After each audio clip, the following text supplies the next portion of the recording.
Bienvenidos a Unplugged Lite, tu resumen semanal de la tecnología Microsoft en menos de 10 minutos. Nos sumergiremos rápidamente en el emocionante mundo de Microsoft, ofreciéndote lo último y lo mejor en tecnología en cada episodio. Con la salida de GPT 4.1, el equipo de OpenAI ha creado un artículo de guía de cómo escribir el prompt. Parece que cambian cosas o nos están ayudando a entender cómo funciona este nuevo modelo o cómo han entrenado, cómo han hecho el fine tuning de este nuevo modelo. Y está muy orientado a la Agentic, está muy orientado al desarrollo de esos agentes con los que estamos empezando a trabajar. Y tiene ciertas recomendaciones bastante interesantes que nos ayudan a entender cómo funciona el modelo y a conseguir darle las instrucciones adecuadas que esperamos del modelo, ¿no?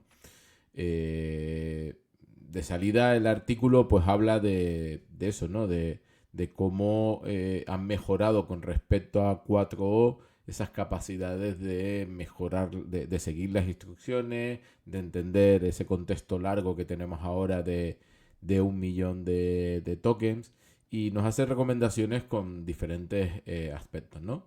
El primer punto es sobre Agentic Workflow. Cómo debemos escribir los prompts para que sea capaz de comportarse como un agente, o sea capaz de atender a esa arquitectura de multiagentes que estamos planteando en muchos de los proyectos que estamos empezando a trabajar, ¿no?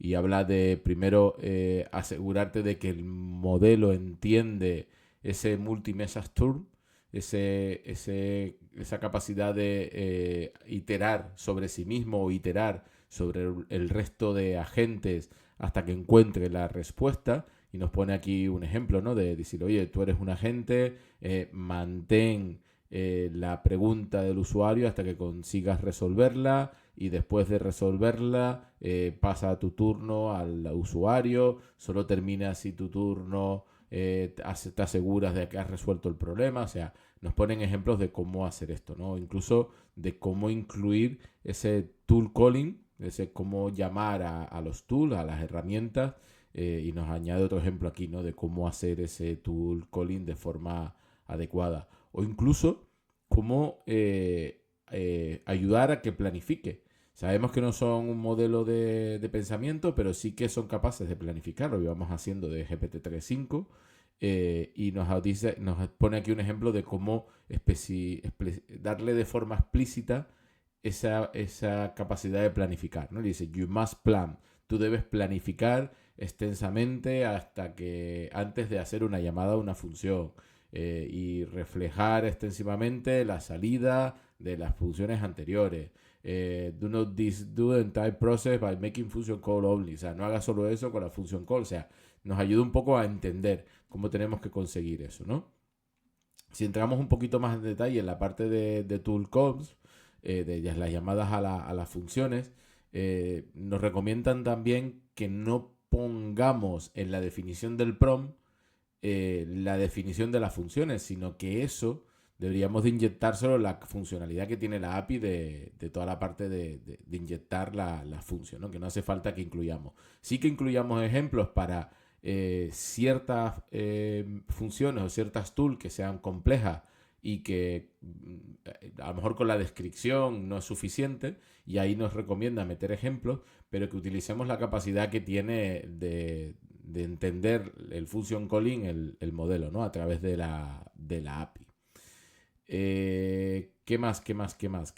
Vamos a seguir por aquí. Aquí tenemos algún prompt de ejemplo que nos van enseñando, pero hay cosas más interesantes, ¿no?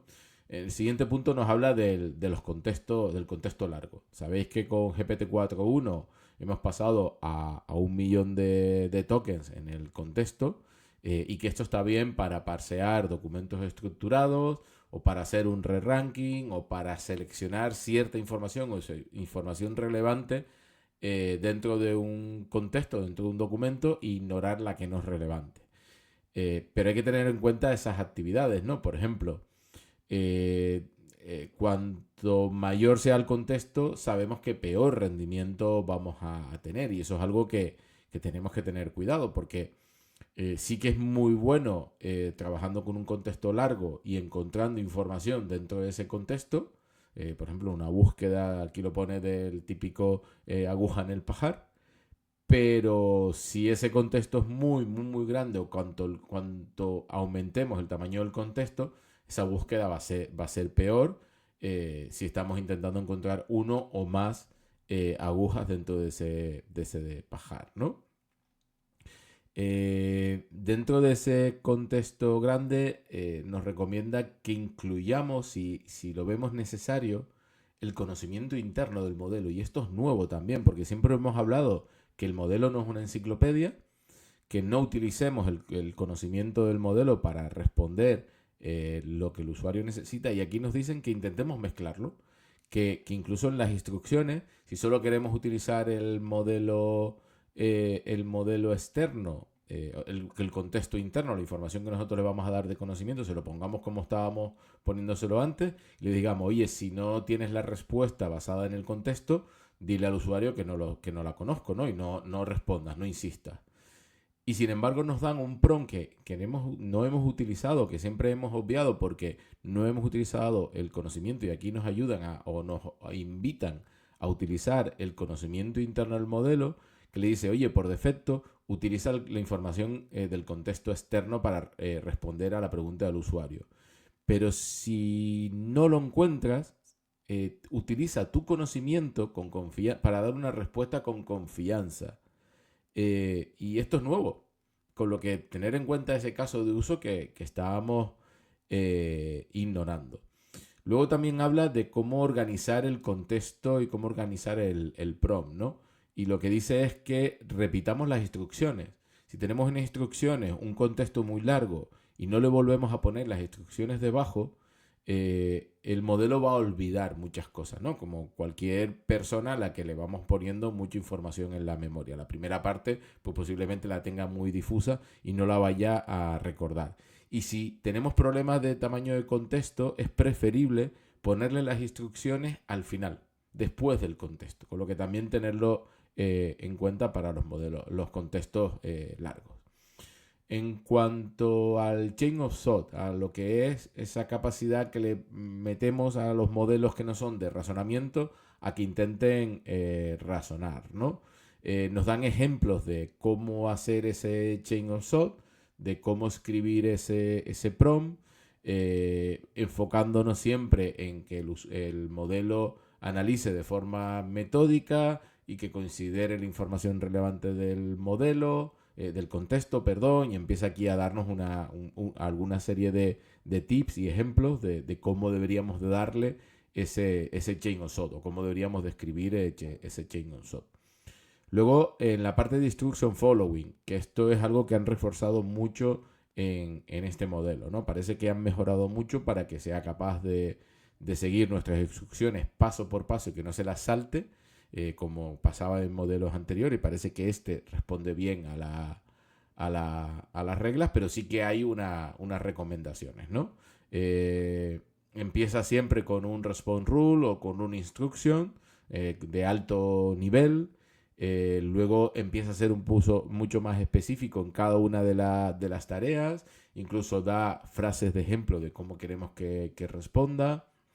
Añade los pasos específicos en una ordered list, en una lista ordenada, para que el modelo se entienda que tiene que seguir esos pasos de forma ordenada. Escribir en Markdown, ¿vale? Ya lo veréis un poquito más adelante, como recomienda que estas instrucciones y toda esta información las escribamos en un perfecto Markdown. Y que entendamos pues cómo tenemos que seguir esas instrucciones, ¿no? Y cómo tenemos que ir marcándolo. Fijaros aquí que hay un ejemplo en el que en perfecto Markdown marcamos los títulos, marcamos las listas no numeradas. Cuando necesitamos unos steps, le decimos, oye, responde de forma precisa estos pasos, y le ponemos la lista ordenada, luego le ponemos ejemplos. O sea, parece que siguiendo estas instrucciones bueno, pues estas recomendaciones va a seguir muy bien nuestros pasos, ¿no? Luego nos da de forma general unas recomendaciones de cómo deberíamos de estructurar los prompts, ¿no? Y habla aquí otra vez en Perfecto Markdown de que tenemos que añadirle objetivos y rol del prompt, las instrucciones, si tenemos subcategorías que utilicemos el subtítulo de Markdown, que le añadamos reasoning step, los pasos de razonamiento, el output format, los ejemplos, el contexto y luego una final instruction, ¿no? Para poder reforzar las instrucciones que teníamos al principio. Que para delimitar, otra vez, como estaba comentando, utilicemos Markdown, que al igual que nosotros como personas entendemos la jerarquía que se produce cuando escribimos en un Markdown con diferentes títulos, diferentes formatos, parece que los modelos o el GPT-4.1 lo comprende igual que lo comprendemos nosotros, entiende los títulos, entiende las secciones, las subsecciones hasta una jerarquía de 4, pero entiende muy bien las listas ordenadas, los bullet lists, o sea, parece que entiende muy bien, incluso los wrap code, los trozos de código. Que si tenemos que añadir datos estructurados, los creemos en XML, ¿vale? Me parece que entiende y trabaja muy bien cuando le vamos a dar datos estructurados si los metemos en formato XML, con su cierre y con su apertura de etiquetas, con toda la nomenclatura que tenemos dentro de XML, pero parece que lo entiende muy bien, de forma muy precisa, mejor incluso que el JSON, que es la siguiente recomendación de cómo deberíamos de estructurarlo.